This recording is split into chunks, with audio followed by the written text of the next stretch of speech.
Assalamualaikum warahmatullahi wabarakatuh. Waalaikumsalam. Innal hamdalillah nahmaduhu wa nasta'inuhu wa nastaghfiruh wa na'udzu billahi min shururi anfusina wa sayyiati a'malina. Man yahdihillahu fala mudilla lahu wa man yudlil fala hadiya lahu. Asyhadu an la ilaha illallah wahdahu la syarika lahu wa asyhadu anna Muhammadan 'abduhu wa rasuluh sallallahu alaihi wa ala alihi wa sallam tasliman katsiran. Amma ba'd. Allahumma la 'ilma lana illa ma 'allamtana. Allahumma 'allimna ma yanfa'una wa anfa'na bima 'allamtana wa zidna 'ilman wa aslih lana sya'nana kullahu wa la takilna ila anfusina tarfata 'ain. Hadirin dan hadirat rahimani wa rahimakumullah. Alhamdulillah, segala puji bagi Allah Subhanahu wa taala atas limpahan nikmat dan karunia-Nya kepada kita semua. Nikmat iman dan nikmat Islam yang merupakan nikmat terbesar yang kita miliki saat ini. Kemudian nikmat hidayah, nikmat taufik, sehingga kita bisa menjalankan ketaatan, menjalankan ibadah sholat subuh berjamaah di masjid yang mulia ini. Nikmat kesehatan dan nikmat kesempatan yang Allah berikan kepada kita, sehingga Allah masih mempertemukan kita dengan bulan Ramadan yang mulia ini. Semua nikmat-nikmat tersebut wajib untuk kita syukuri.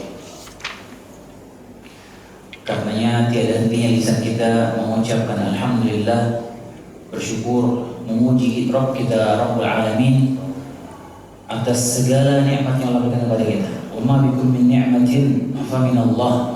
Nikmat apa saja yang ada pada diri kalian itu semua datang dari Allah Subhanahu wa taala. Selanjutnya salawat serta salam semoga senantiasa tercurahkan kepada Muhammad alaihi salatu wassalam serta seluruh keluarga beliau, sahabat beliau dan pengikut beliau ila yaumil liqa. Selanjutnya hadirin dan hadirat azanallahu wa iyyakum. Bulan Ramadan adalah nikmat besar yang Allah berikan untuk umat ini. Karenanya bertemu dengan bulan Ramadan merupakan nikmat besar yang Allah Subhanahu wa taala berikan kepada kita. Betapa banyak orang-orang yang kita kenal, kerabat kita, orang-orang sekitar kita yang Allah wafatkan sebelum bertemu dengan bulan suci Ramadan ini. Ada yang meninggal bahkan 2 hari, bahkan sehari sebelum masuk ke bulan suci Ramadan. Allah panggil mereka, belum sempat bertemu di penghujung sebelum masuk bulan Ramadan, Allah wafatkan mereka. Belum sempat bertemu dengan bulan Ramadan. Dan kita saat ini Allah SWT masih berikan umur yang panjang dan mempertemukan kita dengan bulan suci Ramadan ini. Nikmat besar, nikmat besar. Mungkin kita, alhamdulillah, kita sudah melewati banyak Ramadan dalam hidup kita. Maka jadikan setiap Ramadan itu lebih baik dari Ramadan sebelumnya. Karena tidak ada yang menjamin kita bisa bertemu lagi dengan bulan Ramadan tahun depan. Bahkan tidak ada yang menjamin kita bisa menyelesaikan bulan Ramadan ini dengan sempurna. Tidak ada yang menjamin. Allah bisa wafatkan kita kapan saja. Tidak ada yang tahu kapan ajal menjemput kita. Karenanya saat ini kita menyadari Allah berikan kita nikmat bertemu dengan bulan Ramadan, yang mana kita tahu pasti bahwa kita belum tentu bertemu bulan Ramadan tahun depan. Maka nikmat yang satu ini disyukuri dan dimanfaatkan sebaik-baiknya. Karenanya kesempatan ini belum tentu lagi kita dapatkan tahun depan. Maka manfaatkanlah setiap waktu, setiap momen di bulan Ramadan ini agar Ramadan kita itu berdaya sempurna, agar Ramadan kita menjadi istimewa. Karenanya ada beberapa amalan-amalan atau beberapa adat-adat yang kalau kita mengerjakannya, insya Allah Ta'ala Ramadan kita menjadi lebih spesial dan lebih sempurna nilainya di sisi Allah Subhanahu Wa Ta'ala. Karenanya insya Allah di kesempatan yang mulia, yang singkat di pagi hari ini, kita akan coba membahas beberapa adat-adat terpuji atau amalan-amalan yang bisa kita kerjakan agar kualitas Ramadan kita itu bisa bernilai tinggi agar Ramadan kita itu bisa menjadi lebih spesial. Apa saja adab-adab yang perlu diperhatikan selama kita menjalankan ibadah puasa bulan Ramadan ini? Yang pertama, yang hendaknya kita rutinkan, kita jalankan dan jangan kita tinggalkan, yaitu ibadah makan sahur. Kalau kita berbicara tentang makan sahur ini seakan ini perkara yang simpel, padahal ini ibadah mulia. Banyak hadis yang menjelaskan, yang menekankan pentingnya kita bangun untuk makan sahur itu. Karena tidak jarang kita dengar sebagian orang, saya juga sering mendengar beberapa orang dia bilang, saya biasa mau nggak makan sahur. Saya kuat kok puasa kalau nggak makan sahur. Saya biasa mau nggak sahur kalau puasa nggak sahur. Kita berbicara makan sahur ini bukan soal kuat-kuatan. Kalau kita berbicara kuat, semua orang insya Allah kuat, dia tidak sahur sampai berbuka puasa insya Allah kuat. Tapi kita di sini berbicara tentang ibadah makan sahur itu sendiri. Karena dalam ibadah itu ada keberkahan. Makanya Nabi SAW menekankan orang itu agar makan sahur dalam banyak hadis. Katanya para ulama menyebutkan hukum makan sahur ini sunnah muakkadah, sunnah yang sangat ditekankan. Karena Nabi SAW memerintahkan kita untuk makan sahur. Hukumnya tidak sampai derajat wajib, tapi sangat ditekankan. Katanya makan sahur ini jangan sampai ditinggalkan. Karena Nabi SAW tasahharu, makan sahurlah kalian. Fa inna fis sahuri barakah. Karena dalam sahur itu ada keberkahan. Nabi SAW yang mengasih stempel makan sahur itu berkah. Dalam makan sahur itu ada keberkahan. Makanannya berkah, waktunya berkah, efek dari makan sahur itu insya Allah berisi keberkahan sepanjang hari kita jalankan. Makanya jangan tinggalkan makan sahur. Dalam hadisnya Nabi SAW menyebutkan, tasahharu walau bijur'atin min ma. Makan sahurlah kalian walaupun hanya dengan seteguk air.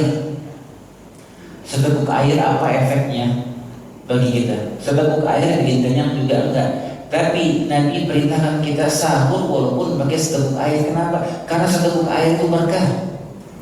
Seteguk air yang kita teguk untuk makan sahur itu akan menjadikan keberkahan kita menjalankan hari itu insya Allah. Kenapa? Karena kita meneguk air yang berkah di waktu yang berkah. Makanya makan sahur ini jangan disepelekan ya. Makan sahur berkah karena dampaknya, keberkahannya, manfaatnya dari makan sahur itu ada banyak ya. Yang pertama tadi, karena makan sahur ini adalah makanan yang berkah, maka keberkahannya itu akan berdampak kita bisa lebih semangat menjalankan ibadah di hari itu. Kita jadi bisa kuat baca Al-Quran kalau kita makan sahur. Kenapa kita bisa kuat mengaji di hari itu lagi puasa? Kuat kita baca Al-Quran. Kenapa? Dari subuh kita makan makanan yang berkah. Kita bisa semangat beribadah di hari itu. Kita semangat sholat qabliyah, sholat ba'diyah, kita sholat duha bisa di hari itu. Kuat kita. Kenapa? Karena kita makan makanan berkah dari malamnya. Insya Allah kita menjalankan hari itu dengan penuh keberkahan. Aktivitas kita berkah. Kita jadi gak malas menjalankan aktivitas di hari itu. Karena efek makan sahur, walaupun kita makan sahur sedikit, walaupun hanya pakai air. Kemudian juga keberkahannya ini meredam sifat-sifat buruk yang berpotensi muncul kalau orang nggak makan sahur. Orang kalau dia nggak makan sahur, kemudian dia puasa, ya mungkin dia kuat, tapi dia lemas badannya. Mungkin laparnya jadi lapar lebih ekstra. Nah orang kalau kondisi seperti ini, biasanya emosi sulit dikontrol. Dia mungkin gampang marah-marah. Dia mungkin emosian. Kenapa? Efek dia tidak makan sahur di malam harinya. Kemudian di antara keberkahan makan sahur ini juga urgensi kita makan sahur. Ini kita mencontoh perbuatan Nabi kita Muhammad SAW. Bukankah kita menjadikan beliau sebagai panutan kita? Nabi SAW selalu bangun makan sahur. Nabi SAW selalu menyempatkan diri untuk makan sahur. Ketika kita menjalankan ibadah makan sahur ini, kita mencontohi Nabi kita Muhammad SAW. Kemudian juga di antara urgensi kita makan sahur hadirin ini untuk kita menyelisihi Ahlul Kitab. Ahlul Kitab Yahudi sama Nasrani. Orang-orang Ahlul Kitab itu mereka juga ada puasa. Ahlul Kitab mereka ada puasa. Orang Yahudi sama Nasrani mereka ada ibadah puasa, mereka ada. Nah, ibadah puasa mereka itu nggak pakai sahur. Makanya Nabi SAW memerintahkan kita untuk menyelisihi mereka dalam segala hal. Kalau dalam banyak hal Nabi SAW memerintahkan kita jangan sampai kita sama mereka. Selisih dalam apapun, dari gaya berpakaian, dari gaya cara beribadah, jangan sampai sama mereka. Disuruh menyelisihi. Di antara yang menjadikan kita berbeda sama mereka itu dalam kita menjalankan ibadah puasa. Mereka ada puasa, tapi tidak ada istilah makan sahur dalam kamus mereka. Kalau kita nggak ada istilah sahur bagi mereka, makanya kita diperintahkan untuk menyelisih mereka dengan sahur dulu sebelum kita menjalankan ibadah puasa. Kemudian juga di antara manfaatnya kita makan sahur, kita bisa mendapati waktu yang berkah, yaitu di akhir malam, sepertiga malam terakhir. Itu waktu mulia, waktu yang berkah, waktu di mana Allah SWT mengijabah doa hambanya, waktu di mana Allah SWT mengampuni dosa-dosa hambanya yang bertaubat beristighfar di waktu tersebut.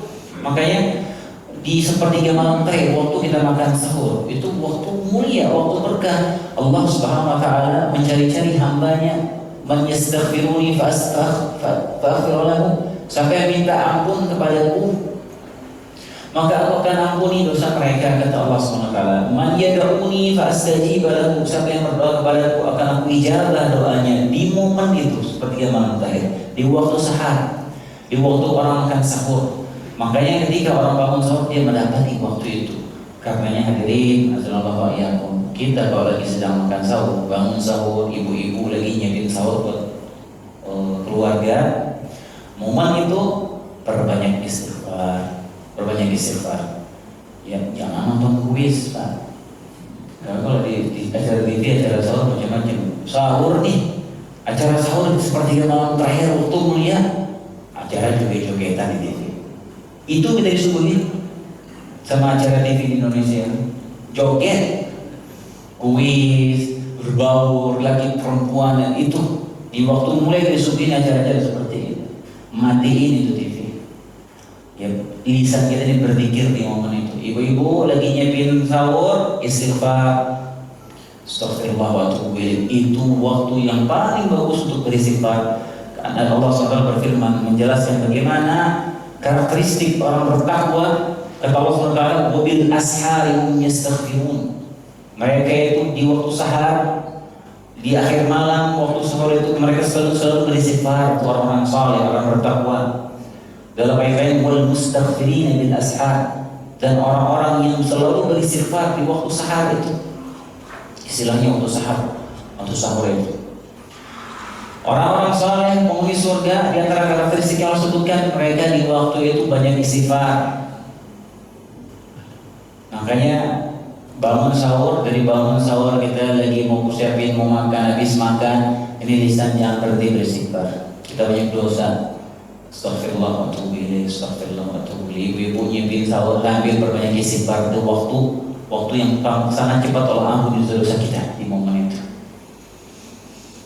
Disebutkan dalam surat Yusuf, ketika mereka anak-anaknya mengakui kesalahan mereka, membuang Yusuf dulu, kata mereka kepada ayah mereka Nabi Ya'qub alaihissalam, "Qalu ya abana astaghfir lana dzunubana inna kunna zalimin, inna kunna khati'in." Wahai ayahku, tolong mintakan ampun kita kepada Allah SWT. Kita semua salah. Kata Nabi Ya'qub, "Qala sa'astaghfiru lakum rabbi." Ya, aku akan mintakan ampun untuk kalian. Akan, kata Nabi Ya'qub. Kata para ahli tafsir, kenapa Nabi Ya'qub mengakhirkan istighfar untuk anaknya, memintakan ampun untuk anaknya? Kata ahli tafsir, Nabi Ya'qub menunggu akhir malam itu untuk memintakan ampun di waktu itu. Makanya momen itu momen yang penuh dengan keberkahan. Perbanyak banyak istighfar. Ya, selesai makan sahur masih ada waktu istighfar, zikir. Kita masih ada waktu ini bisa digunakan untuk berdoa. Makan sahur masih azan subuh masih lumayan. Kau bisa sempat sholat, doa, minta ampun. Itu waktu luar biasa. Itu diantara keberkahannya kita bangun di momen itu untuk makan sahur, kita mendapatkan kesempatan tersebut. Kemudian diantara manfaatnya kalau orang itu bangun sahur, khususnya di Ramadan, khususnya bagi laki-laki, mereka bisa sholat subuh berjamaah di masjid.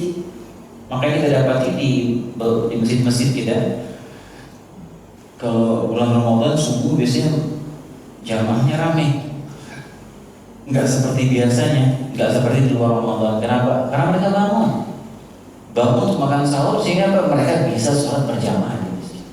Ini manfaat luar biasa kita rasakan dampaknya bulan Ramadan. Makanya Nabi SAW menjelaskan lagi tentang makan sahur ini, tentang keberkahan makan sahur. Kata Nabi SAW, as-sahur aklu barakah. Makan sahur itu makanannya berkah. Fala tad'uhu walau an tajra'a jur'atan min ma' walau yajra'a ahadukum jur'atan min ma'. Maka jangan kalian tinggalkan makan sahur walaupun kalian hanya meneguk satu teguk air. Fa innallaha wa malaikatahu yusholluna 'alal mutasahhirin. Karena sesungguhnya Allah dan Rasulnya bersolawat kepada orang-orang yang makan sahur. Baik. Sunnahnya makan sahur bagaimana? Sunnahnya makan sahur itu diakhirkan. Ini penting. Ini sunnah yang mungkin ditinggalkan oleh sebagian orang. Makan sahur itu sunnahnya diakhirkan. Kalau sekarang kita azan sekitar jam 4.43, azan subuh, jangan makan sahurnya jam 2:30 atau jam 3. Jam 3:30 udah makan sahur. Masih panjang sekali waktunya. Diakhirkan. Semakin kita mengakhirkan sahur sampai dekat batas waktunya, sampai dekat azan, maka kita semakin mengikuti sunnah Nabi SAW. Jadi semakin kita akhirkan itu semakin besar pahalanya. Ya, sunnahnya itu diakhirkan. Nabi SAW bisa mengakhirkan. Ketika sahabat ditanya bagaimana sahur Nabi SAW, Nabi biasanya sahur itu saking dekatnya dengan azan seperti jarak orang baca 50 ayat. Jadi Nabi benar-benar mengakhirkan sampai sekitar kisaran orang baca 50 ayat, jaraknya seperti itu Nabi. 50 ayat sampai azan subuh. Di waktu itu Nabi makan sahur, artinya Nabi itu benar-benar mengakhirkan karena sunnahnya seperti itu. Baik, selanjutnya di antara adab agar ibadah Ramadan kita, agar puasa kita bernilai, yaitu tidak melakukan perbuatan sia-sia dan tidak berkata yang kotor. Ini juga hal penting untuk kita perhatikan kalau kita mau kualitas ibadah kita itu baik. Hal-hal yang sia-sia jangan dilakukan, apalagi hal-hal yang nggak baik, apalagi kita berkata-kata kotor, berucap-ucap yang tidak baik. Kenapa? Karena ini akan merusak ibadah kita, merusak ibadah puasa kita. Bisa jadi puasanya diterima, iya diterima, gugur kewajibannya, tapi pahalanya bisa rontok semua. Gugur kewajibannya dia, selesai puasanya dia, gugur kewajibannya dia puasa di hari itu, tapi pahala puasanya nggak ada.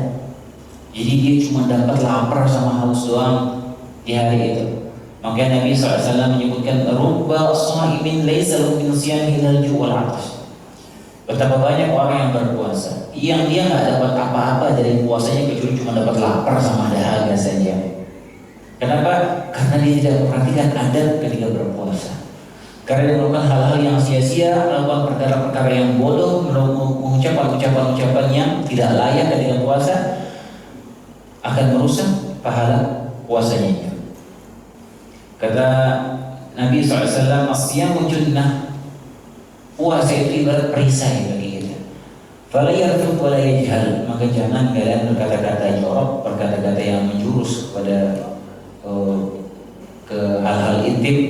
Jangan melakukan perkara-perkara yang bodoh, yang sia-sia. Wa ini mur'atun wa ini mur'un qatalahu aw syatamahu falyaqul inni sha'im.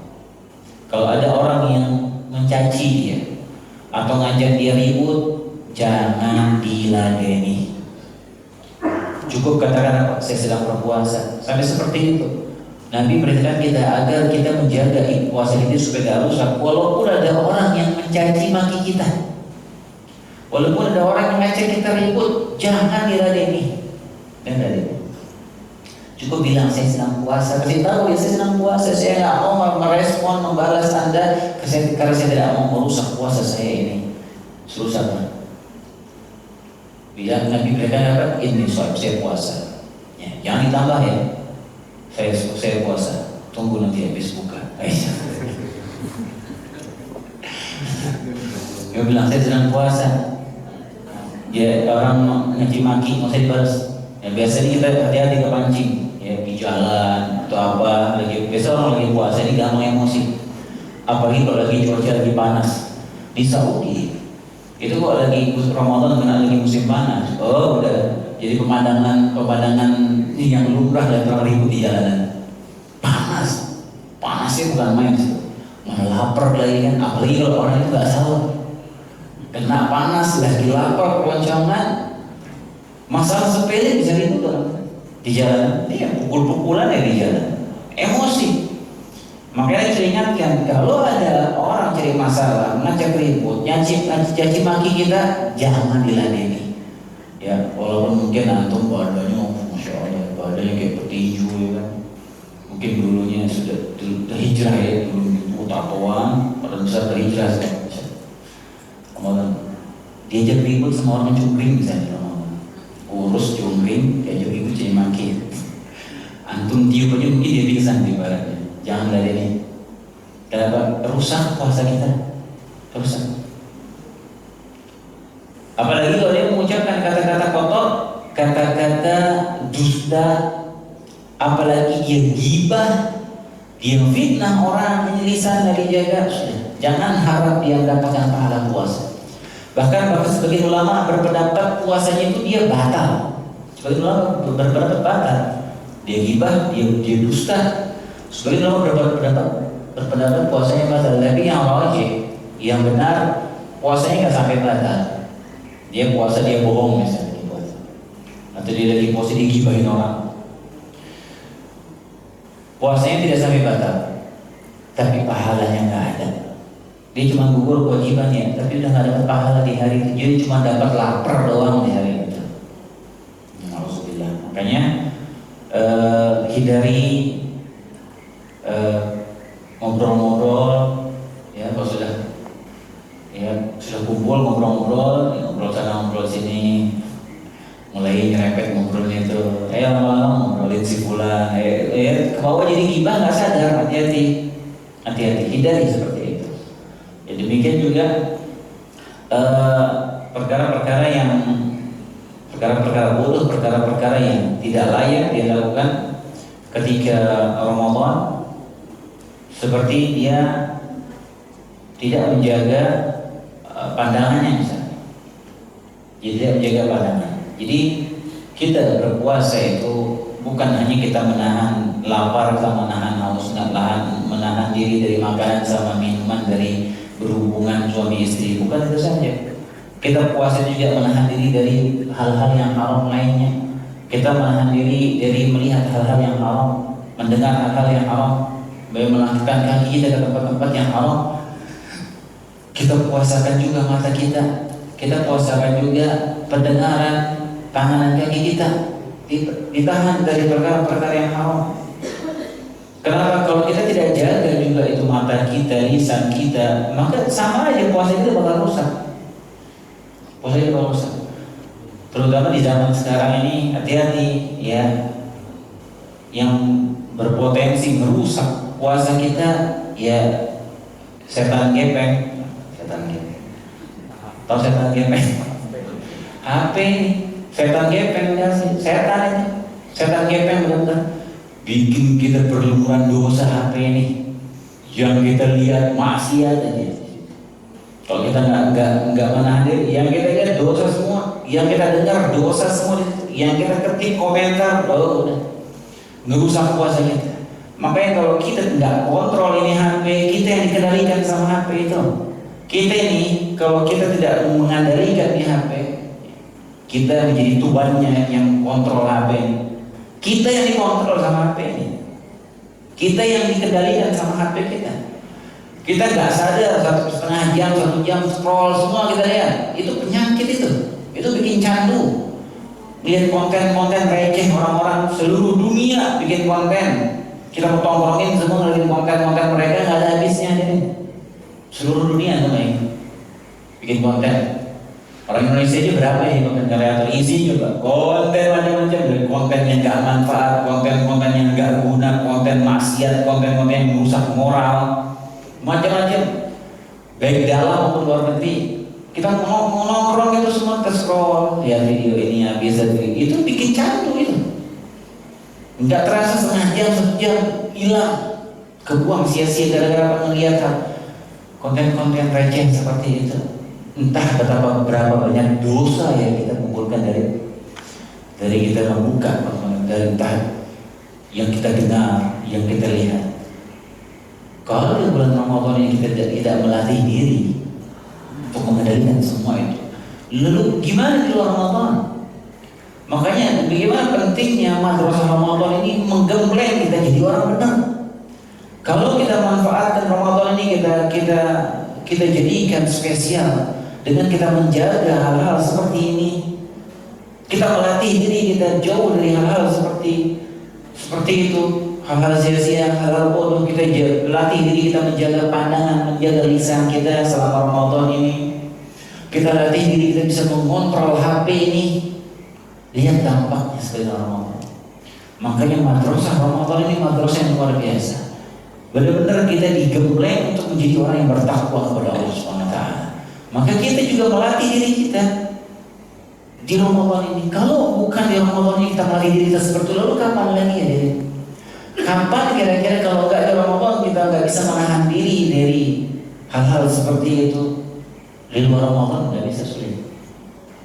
Makanya kesempatan di bulan Ramadan ini kita dididik dengan madrasah Ramadan itu menjadi orang yang lebih baik. Itu hikmahnya luar biasa. Makanya Ramadan itu kata Allah Subhanahu wa taala hikmahnya apa? Kutiba alaikumus syiyam kama kutiba alal ladzina min qablikum la'allakum tattaqun. Agar kalian bertakwa.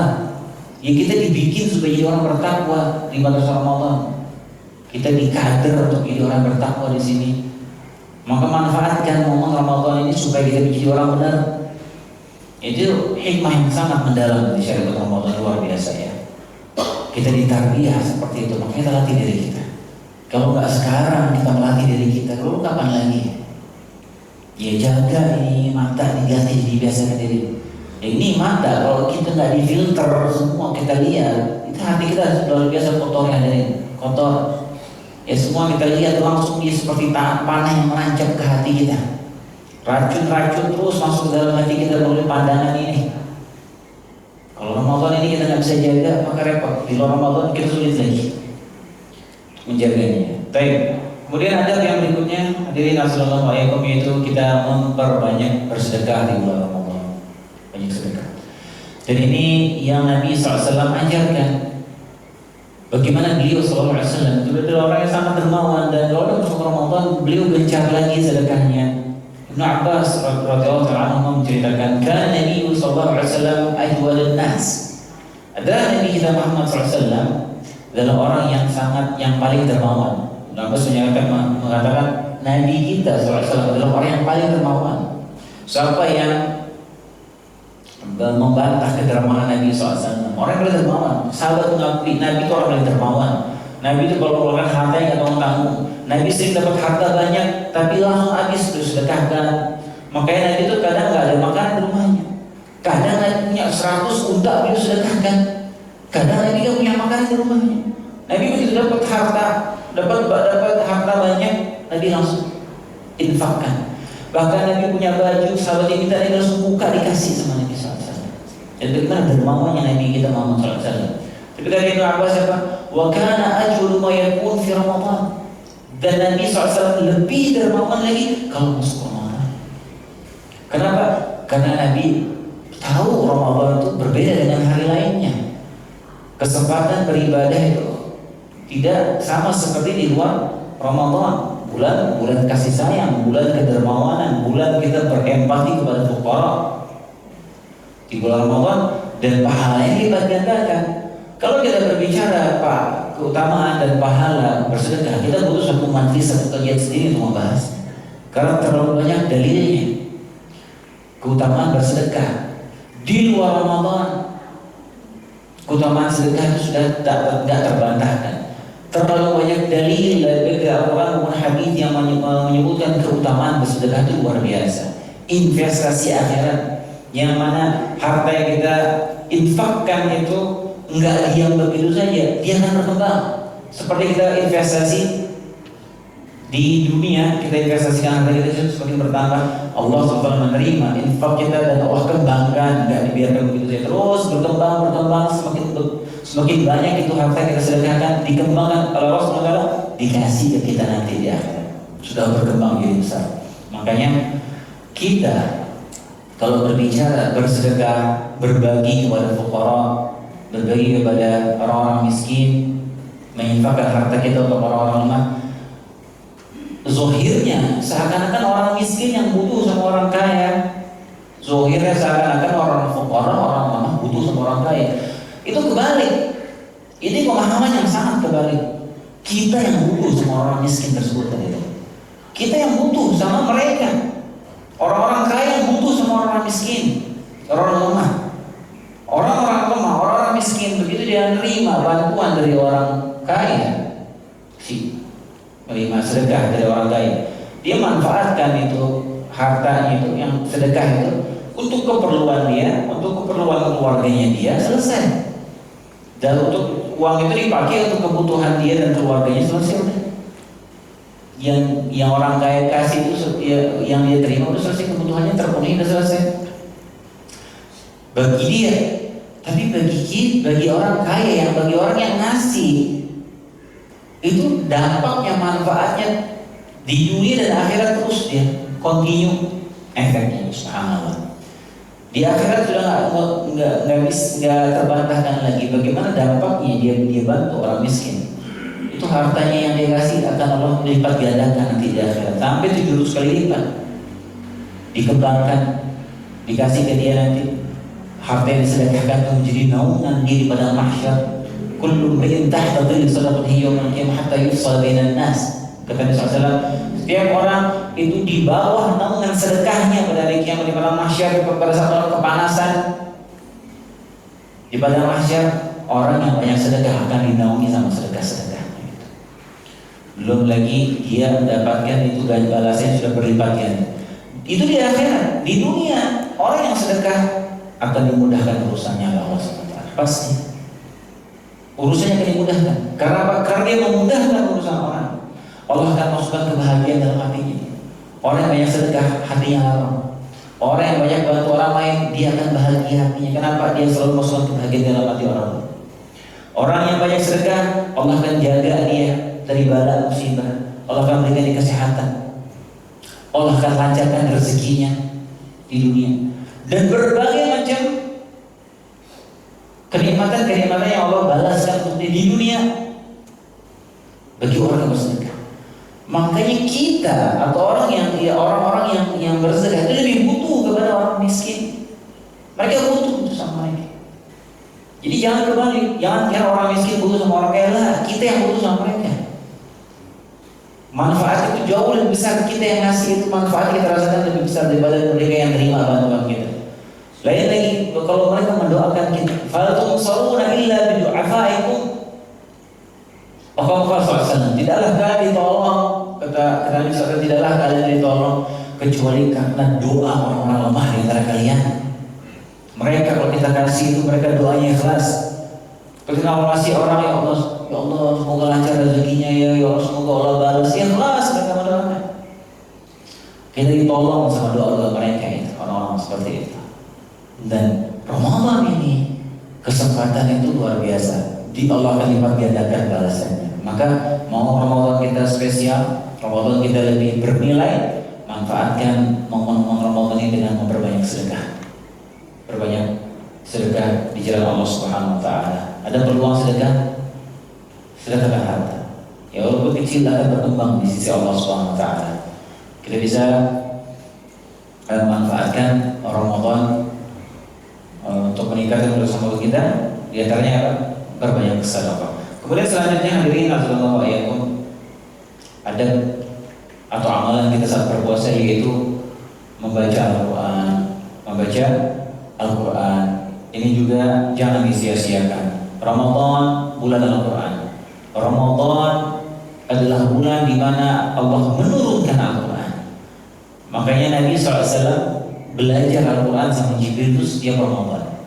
Setiap Ramadan Jibril turun mengajarkan Al-Quran kepada Nabi SAW. Khusus di tahun terakhir Nabi kita, tahun terakhir beliau sebelum beliau wafat, Jibril turun 2 kali mengajarkan Al-Quran kepada Nabi SAW. Dan ini yang dipraktikkan oleh para sahabat dan para salafus soleh kita. Bagaimana mereka kalau dalam masuk Ramadan itu benar-benar mereka menghidupkan Ramadan ini dengan Al-Quran. Mereka menghidupkan Ramadan dengan Al-Quran, menyibukkan diri dengan tilawah Al-Quran, ngaji. Membaca Al-Quran itu sendiri pahalanya besar sekali, ibu-ibu dan hadirin sekalian. Kata Nabi SAW, "Man qara'a harfan min kitabillah falahu bihi hasanah, wal hasanatu bi'ashri amsalha." Orang siapa yang baca satu huruf, maka baginya satu pahala, dan satu pahala dilipat gandakan menjadi 10 pahala.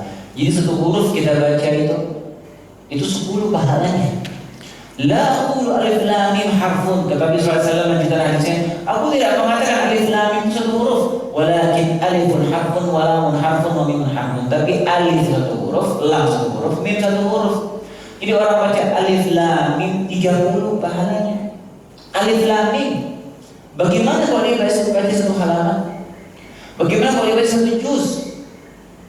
Bagaimana kalau dia baca itu di bulan Ramadan? Makanya kalau kita lihat potret para salaf dulu, mereka baca Al-Quran. Kalau dalam Ramadan, mereka menghabiskan waktu baca Al-Quran. Makanya bahkan sebagian ulama seperti Imam Malik terkenal, beliau kalau dalam Ramadan beliau stop majelisnya, sibuk ngaji di bulan Ramadan. Imam Syafi'i disebutkan dalam riwayat yang sahih, di Ramadan beliau mengkhatamkan Al-Quran 60 kali.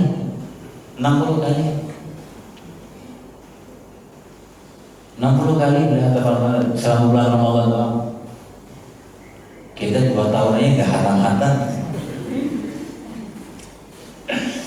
Udah 2 tahun maju mundur bacaan.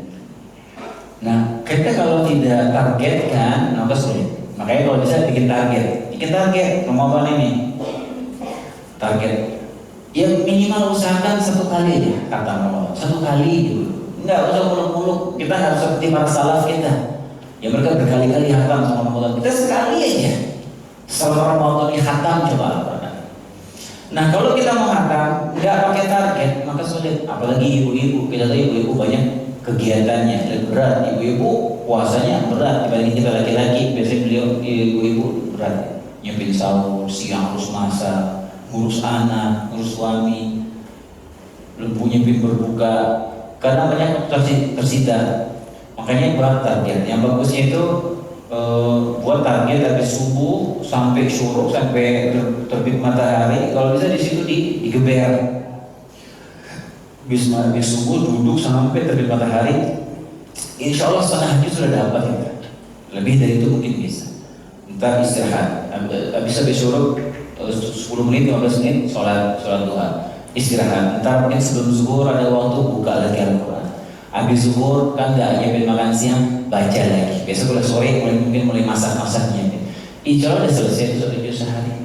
Insya Allah. Kalau kita nggak paksakan, nggak targetkan seperti itu, ya nggak selesai lagi. Ya ditunda lagi. Ya ini belum selesai, hari ini cuma 1/4 juz. Entah deh besok ini dirapel lagi deh, jadi besok baca 1 juz 3/4. Besok cuma baca setengah lagi, besok dia rapel lagi, terus begitu akhirnya nggak selesai. Kalau nggak ditargetkan, nggak jadi target hari ini harus selesai, ya nggak selesai nanti. Kan manfaatkan Ramadan, masuk Ramadan ini tadi kita nggak tahu kita ketemu Ramadan Nah sekarang ini manfaatkan, banyak-banyak baca Al-Quran, banyak-banyak baca ya, tilawah diperbanyak. Kemudian di antara adabnya Ramadan yang berikutnya yaitu kita menyegerakan berbuka.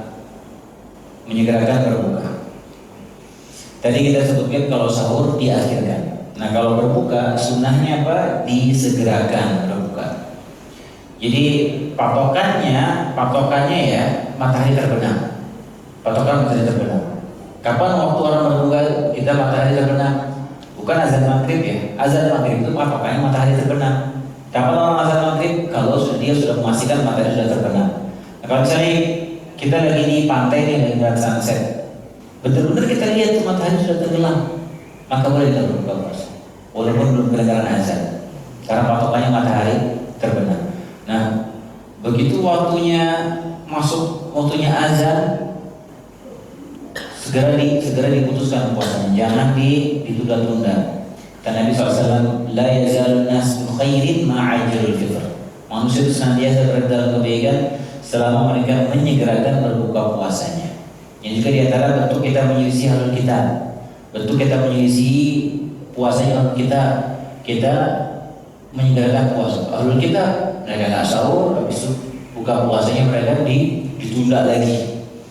Jadi juga kita menyegerakan berbuka puasa ini mengikuti sunnah Nabi SAW. Sunnah Nabi. Makanya bagi muazin begitu udah masuk waktu, dia segera putuskan puasanya, mungkin dia taruh air dulu, langsung dia azan. Jangan makan kolak dulu, orang nungguin kolak dulu muazinnya ya kan. Enggak, segera dibatalkan puasanya. Karena sebagian orang ada ya, saya lihat ada orang yang dia nggak mau batalin dulu puasanya, dia mau sholat maghrib dulu. Ini menjadi sunnah, seperti nggak boleh menjadi sunnah. Batalin dulu puasanya, baru dia sholat. Lalu berbuka pakai apa? Sunnahnya kita kalau buka puasa pakai apa? Sunnahnya berbuka itu pakai kurma rutab. Kalau nggak ada rutab pakai tamar. Kalau nggak ada rutab nggak ada tamar, berbuka pakai air putih. Itu yang Nabi SAW praktekkan. Dalam hadis disebutkan kan Rasulullah SAW yuftiru bi rutabat. Nabi SAW itu iftar buka puasa pakai rutab. Rutab itu kurma basah, tapi kurma basah itu musiman. Kalau sudah lewat musimnya sudah nggak ada dari kurma basah. Faidah itu saya tamar. Kalau nggak ada rutab, Nabi bukannya pakai tamar, pakai kurma kering. Karena rutab itu musim panas itu banyak rutab. Dan musim lewat musim panas sudah nggak ada rutab. Karena dia di kulkas kayak gitu. Rutab itu disimpannya di kulkas. Faidah pun kalau nggak ada tamar, hasawatin min ma. Nabi meneguk air putih, kemudian baru beliau sholat. Jadi sunnahnya itu buka puasa pakai kurma, ya, bukan berbuka dengan yang manis ya. Itu hadis riwayat botol sosro itu. Ya itu bukan hadis. Bukan disuruh berbuka dengan yang manis. Seakan-akan sunnah itu buka pakai yang manis-manis. Bikin kolak. Ya subhanallah. Kurma itu ibu-ibu. Kurma itu dia tinggi kalori, tinggi kadar gulanya, dia mudah diserap sama tubuh, dia mudah larut di tubuh. Jadi dia cepat sekali mengembalikan energi orang yang sedang puasa, tapi dia tidak menyebabkan lonjakan gula. Itu ajaib kurma. Kurma itu dia tinggi kalorinya. Kalau kita makan kurma nih, buka puasa pakai kurma, dia nggak bikin lonjakan gula darah, nggak bikin. Kalau kita buka pakai kolak manis-manis, ya kan, itu gula darah kita melonjak drastis. Nah, kalau sudah melonjak drastis gula darah itu, biasanya ntar berapa jam kemudian dia drop lagi, lemas nyari gula lagi, nyari sesuatu yang manis lagi.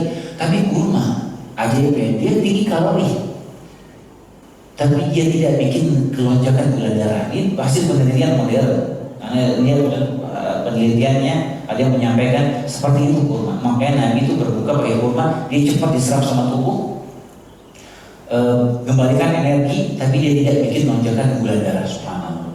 Makanya kita sunnahnya pakai kurma. Tara dia ngomong, tara bilang, "Set, buka puasa pakai kurma sunnah." Kalau gorengan wajib. Pakai tahu isi ya kan, oh main, insya Allah.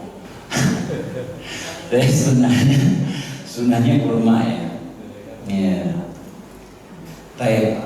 Kemudian doa buka puasa Pak, doa buka puasa datang dalam hadis dah mau wabtalatil huquq wa thabatal ajr insyaallah. Ada doa, tapi doa ini sebagian dilemahkan oleh para ulama riwayatnya. Doa berbuka puasa yang ma'ruf di Indonesia, Allah tasumtu wa bika amantu wa rizqi afdal. Tapi kalau kita membaca boleh kata para ulama. Kata Syekh Utsaimin enggak apa-apa pakai doa itu enggak masalah. Ya bahkan yang sahabat doa ini pun sebagian ada yang juga melemahkan sebenarnya riwayatnya, sebagian ada mensahihkan. Jadi kita doa pakai yang ini itu cuman yang masyhur ya, yang insyaallah sebagian ulama mensahihkannya. Nabi SAW membaca itu di riwayat disebutkan sahabat doa talatil uruq wa thabatal ajr insyaallah. Itu insyaallah riwayatnya sahih. Doa pakai itu. Doa buka puasa. Kemudian juga yang terkait ada dalam masalah buka puasa ini juga yang penting untuk kita perhatikan, yaitu kita kasih makan orang berbuka puasa. Ini pahalanya besar, jangan disepelekan. Walaupun sekedar kita kasih minum orang buka puasa, ibu-ibu, ya ibu-ibu nih peluang dapat pahala besar sekali di bulan Ramadan. Dia nyiapin sahur buat keluarganya, dia nyiapin buka, insya Allah dia panen semua pahala orang serumahnya itu. Kata Nabi SAW, man fattara sha'iman kana mithlu ajrihi. Barang sampai ngasih buka puasa orang, maka dia akan mendapatkan pahala puasanya mereka. Ghairu annahu lam yanqus min ajri shaimi syai'an. Hanya saja tidak mengurangi pahala orang puasa itu. Dia dapat pahala seperti pahala puasanya dia, tapi tidak mengurangi pahala orang tersebut. Subhanallah. Dia ngasih buka puasa 10 orang, dia dapat pahala puasa 10 orang itu semua. Gimana dia kasih makan buka puasa orang satu masjid?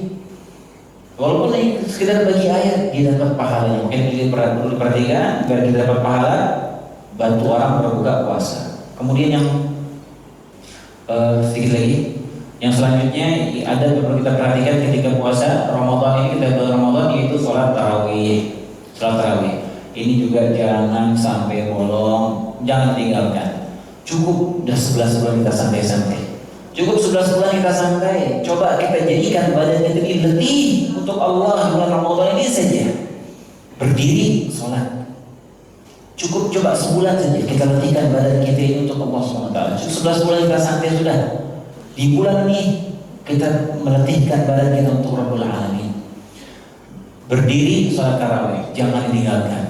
Kata Nabi SAW, man qama Ramadan imanan wa ihtisaban ghufira lahu ma taqaddama min dhanbi. Barang siapa yang qiyam Ramadan, salat Ramadan, salat tarawih karena iman dan ihtisab. Perhatikan ini dua syarat yang disebutkan. Iman dan ihtisab, maka akan diampuni dosa yang telah lalu. Syaratnya apa? Biar salat tarawih dia jaga. Karena iman dan ihtisab, bukan salat tarawihnya karena ikut-ikutan.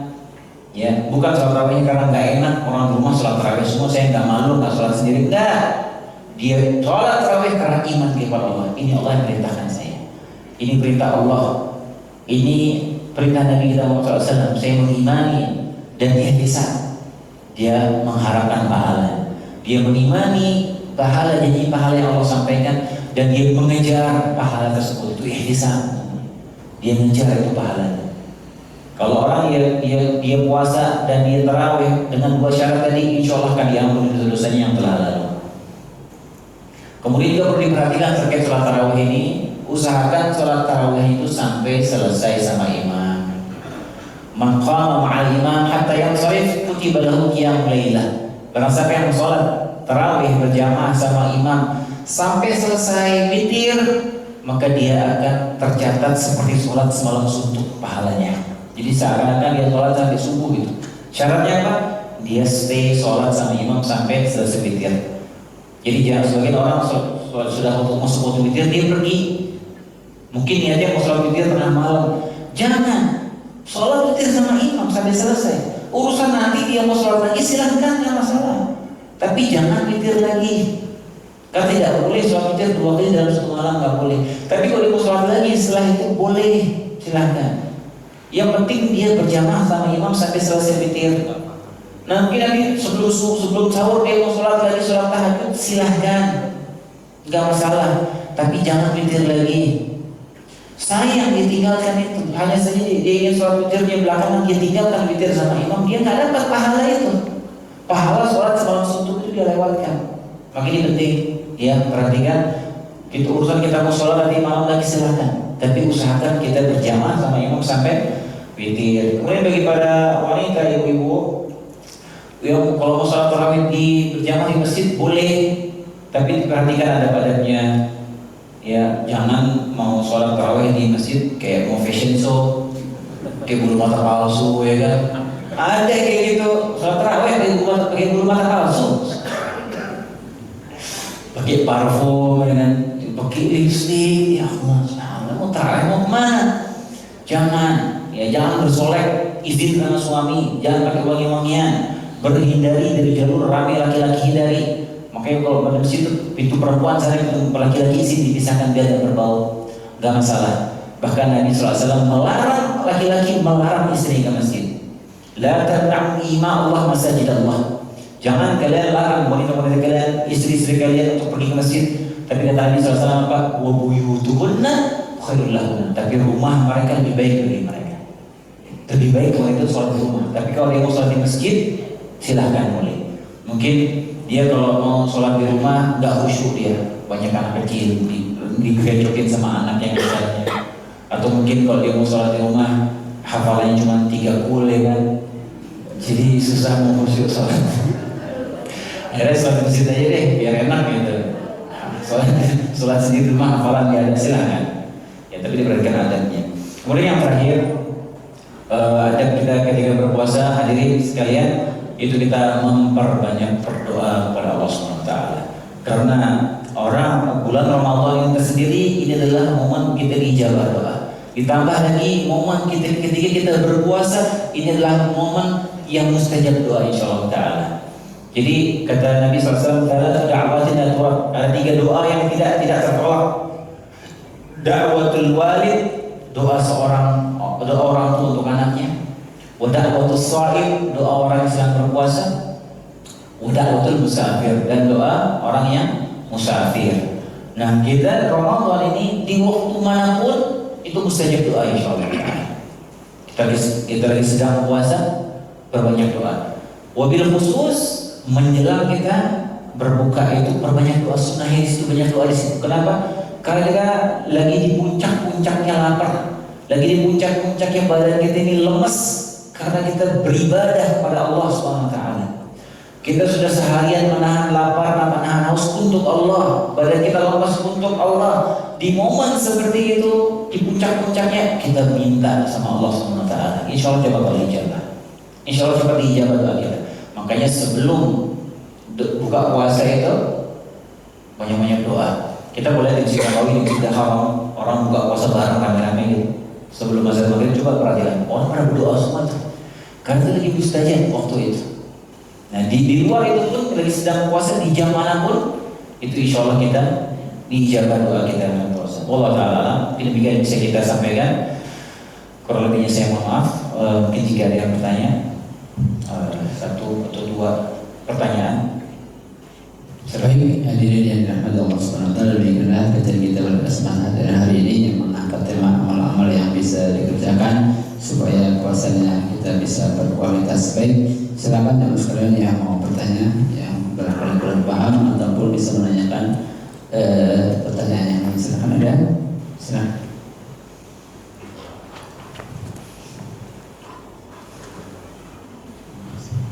Assalamualaikum warahmatullahi wabarakatuh. Saya mau bertanya terkait dengan tadi pengen tahu aja sih hukumnya apa ketika terjadi witir 2 kali dalam 1 malam gitu ya, pengen tahu aja hukum seperti apa, karena mungkin ada yang melakukan, mungkin juga ada yang nggak tahu, atau mungkin juga terlupa gitu ya dengan melakukan banget. Makasih Ustaz. Ya, Nabi SAW bersabda, la witrani fi lailatin, tidak ada 2 witir dalam 1 malam. Ya, biasanya Nabi SAW itu witir itu sebagai penutup sholat malam beliau. Biasanya witir itu sebagai penutup. Makanya witir itu artinya ganjil. Misalnya Nabi kalau sholat malam itu 2 rakaat, beliau tutup dengan witir ya, sehingga jumlah rakaatnya menjadi ganjil totalnya. Itu pakai witir. Nah, cuman dalam hadis lain disebutkan sahabat yang meriwayatkan dalam elektronik filadatin itu yang menyebutkan riwayat Nabi SAW menyampaikan demikian, itu beliau mempraktekkan, beliau sholat lagi setelah witir. Jadi sahabat ini saya lupa namanya, sahabat itu dia habis sholat berjamaah sama Nabi SAW. Sholat tarawih berjamaah sama Nabi SAW. Nabi pernah tarawih 3 kali berjamaah. Dia sholat berjamaah, baru dia pulang. Dia sholat berjamaah di Masjid Nabawi. Kemudian selesai dia witir, dia pulang, dia ngimamin orang di kampungnya dia. Selesai sholat tarawihnya, waktu witir dia mundur. Dia bilang, kenapa nggak ngamen? Tadi saya sudah witir. Nabi SAW menyampaikan lau witroni fil lailatin, tidak ada 2 witir dalam 1 malam katanya. Jadi ini menunjukkan apa? Boleh dia sholat lagi setelah sholat witir itu. Sholatnya yang genap lagi, nggak masalah dia. Tapi jangan dia witir lagi. Adapun kalau misalnya dia lakukannya itu setelah dia witir 2 kali, Allah Ta'ala ya mungkin yang keduanya nggak dianggap witir, dianggap sholat sunnah biasa saja. Jadi tidak dianggap witirnya dianggap yang pertama, Allah Ta'ala. Ya mungkin karena ketidaktahuan, insya Allah tidak mengapa ya, tidak ada, itu uzur. Seperti itu Pak. Ya Allah Ta'ala. Ada lagi pertanyaan? Jadi masih ada lagi? Ya Ibu barangkali. Oke. Bu Haji tolong silakan.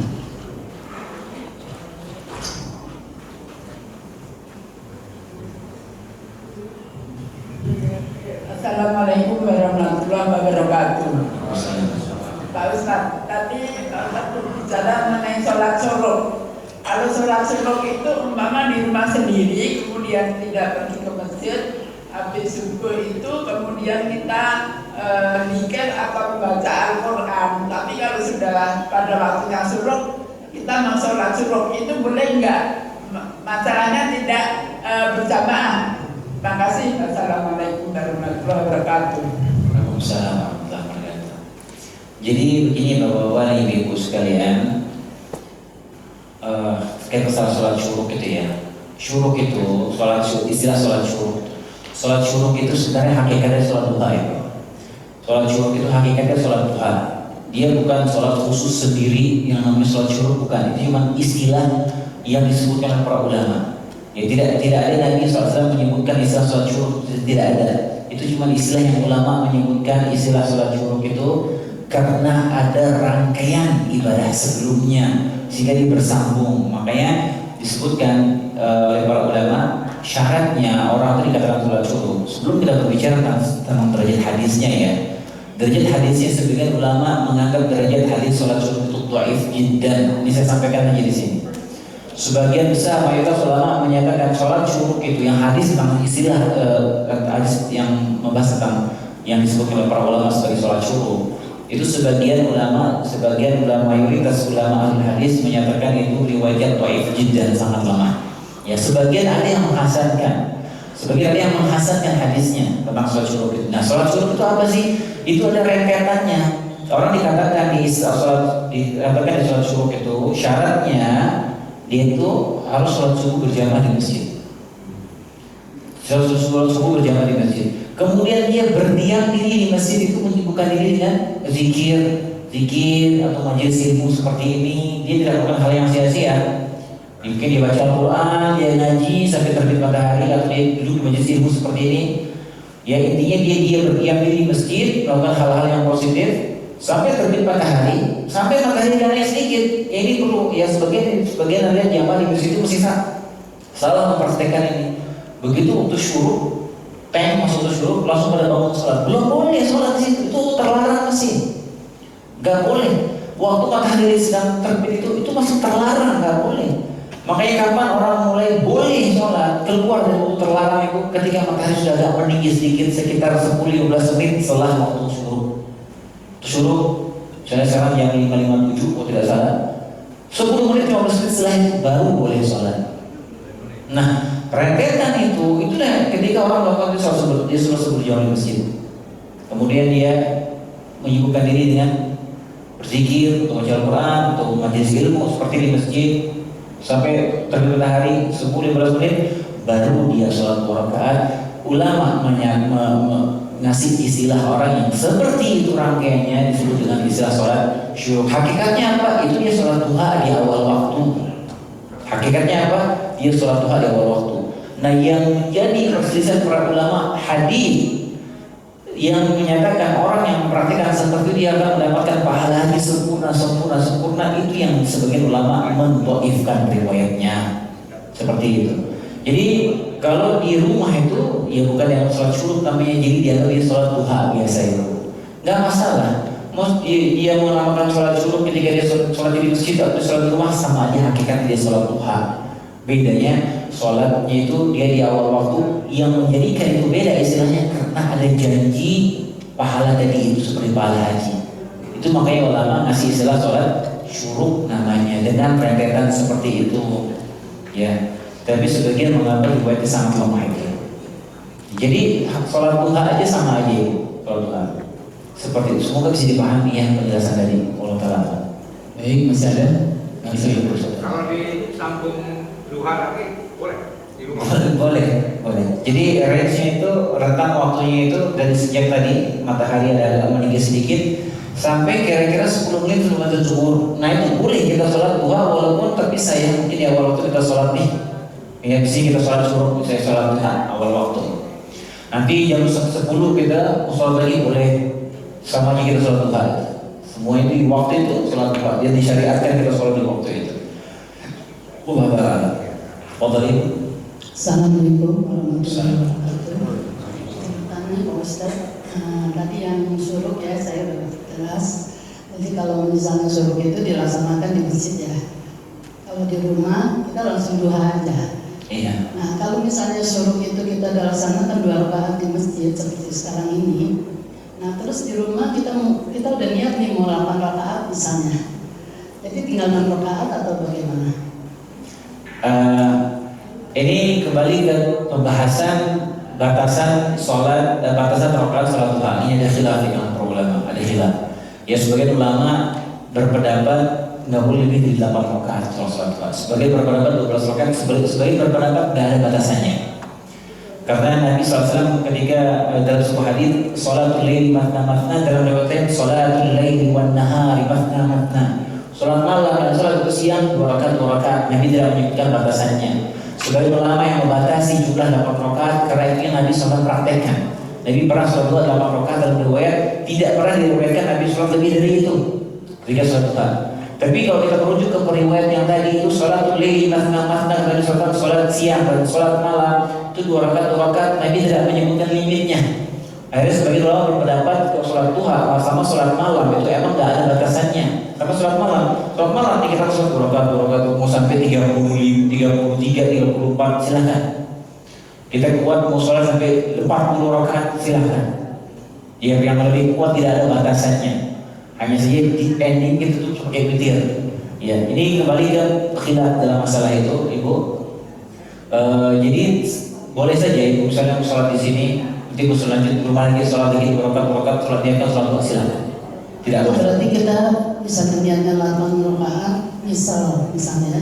Jadi berarti kita tinggal 6 rakaat. 6 rakaat lagi di rumah ya tidak masalah. Terima kasih. Terus yang kedua mengenai sahur.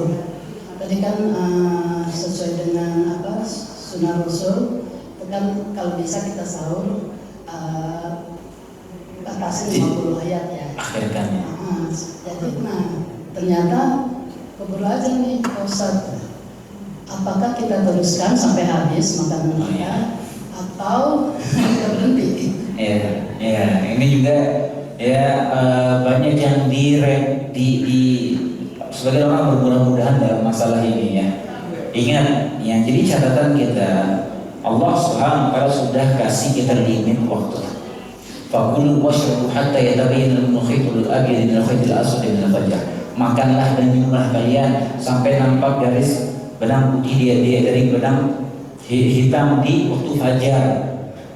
Itu limit yang Allah Subhanahu wa taala tetapkan. Jangan kita bermudah-mudahan. Ini Allah sudah batasi kita makan sampai waktu itu, sampai terbit fajar, sampai azan subuh.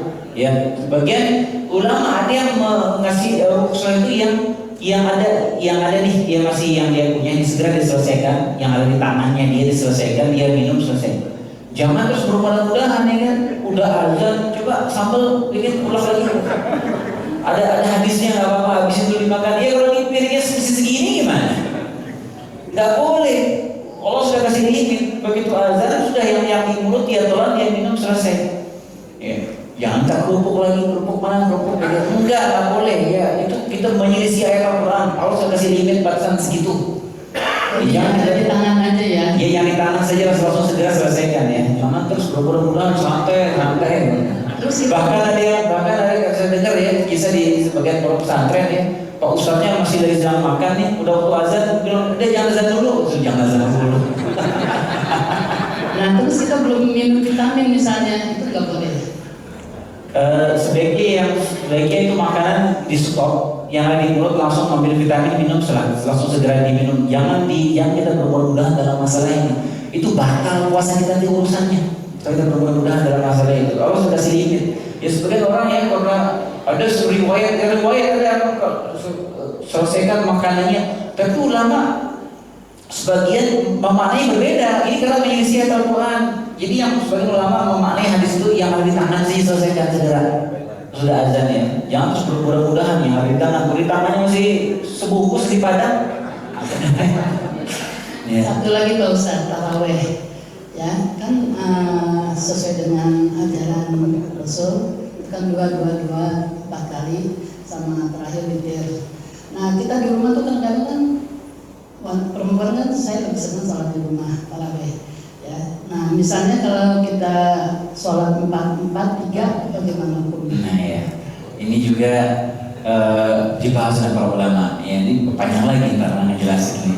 Jadi begini Bu, dalam hadis Aisyah, ini hadis riwayat Aisyah, kata Aisyah Nabi SAW yusolli arba'an. Perhatikan ini ya, perhatikan sini supaya nggak salah paham. Ini emang riwayat sholat 4 itu hadis riwayat Aisyah. Kata Aisyah, kan Nabi SAW yusolli arba'an. Nabi sholat 4 rakaat. Jangan kalian tanya bagaimana bagusnya dan panjangnya. Tsumma shalla arba'an. Kemudian Nabi sholat 4 rakaat. Jangan kalian tanya bagaimana bagusnya dan panjangnya. Kemudian Nabi sholat 3 rakaat. Nabi sholat witir. Kemudian Nabi sholat witir. Nah, riwayat ini yang menjadi pegangan sebagian ulama yang membolehkan orang itu tarawih 4-4. Tapi ini menyelisih hadis yang lebih sorry, yang menyebutkan dan bagaimana praktek Nabi dan para sahabatnya bahwasanya Nabi itu sholat 2-2. Nah sebagian ulama memaknai apa maksudnya Aisyah menyebutkan 4. Ini cuma riwayat Aisyah di hadis Nabi sholat menyebutkan 4. Sebagian ulama memaknai kenapa Aisyah menyebutkan Nabi sholat 4 itu artinya Nabi setelah 4 rakaat Nabi istirahatnya cukup lama. Jadi bisa jadi Nabi ketika itu sholatnya 2 rakaat, kemudian setelah 4 rakaat Nabi break dulu, istirahat dulu sejenak. Kemudian Nabi sholat lagi 2 rakaat, kemudian istirahat dulu. Jadi Aisyah menyampaikannya secara makna Nabi sholat 4 rakaat, kemudian istirahat, kemudian sholat 4 rakaat lagi. Kenapa demikian? Karena yang Nabi SAW praktikkan ketika berjamaah, demikian juga yang praktikkan para sahabat, dan ini bergulir. Dan ini seperti yang Nabi SAW sampaikan kepada para sahabat, kepada orang Badui yang bertanya, bagaimana kaifa sholatul lail? Bagaimana sholat malam ya Rasulullah? Kata Nabi SAW, sholatul lail matna. Sholat malam itu 2 rakaat. Nabi sendiri yang memerintahkan orang Arab Badui kepada sholatnya seperti itu. Begitu. Dan ini yang Nabi SAW praktekkan 2 rakaat. Makanya saya dicontoh pendapat sholat tarawih itu 2 rakaat. Karena itu yang sesuai dengan Nabi yang Nabi SAW sampaikan, dan ini yang praktek yang Nabi SAW praktekkan. Yang patokan 4 rakaat itu cuma riwayat yang Aisyah itu saja. Makanya para ulama memaknai mungkin maksud Aisyah itu Nabi itu setelah 4 rakaat istirahat. Jadi Aisyah menyebutkan Nabi itu sholat 4 rakaat dulu, kemudian dia istirahat nih, kemudian sholat 4 lagi, karena Nabi itu sholatnya panjang. Tapi sekali lagi ada khilaf. Ya, kalau salah ulama Hanafi membolehkan. Ini masalah khilaf, jadi masalah khilafiyah yang masih mu'tabar, kita berlapang dada dalam masalah seperti ini. Jadi kalau ada yang mau sholat 4 rakaat, silakan saja. Silakan. Jadi sholat tidak mengapa di sholat 4 rakaat. Tapi yang sesuai dengan Nabi SAW sampaikan petunjuk beliau apa sholatnya? Dua rakaat. Kalau yang mau ambil pendapat 4 itu, ya silahkan, saya tidak masalah. Ya, ini ada khilaf yang mu'tabar.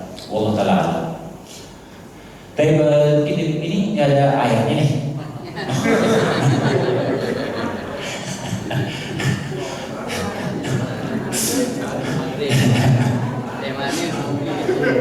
Pagi lagi kan. Kalau kajian dekat maghrib gitu. Tapi demikian yang bisa kita sampaikan, yang kurang lebih saya mohon maaf, semoga yang sedikit ini bermanfaat. Jika ada yang benar dari Allah SWT, yang salah dari saya dan dari syaitan, saya kembalikan ke moderator. Subhanallah wa bihamdihi, la ilaha illa anta, astaghfiruka wa atubu ilaik. Baik, hadirin yang dirahmati Allah Subhanahu wa taala, demikianlah kajian pada kesempatan pagi hari ini yang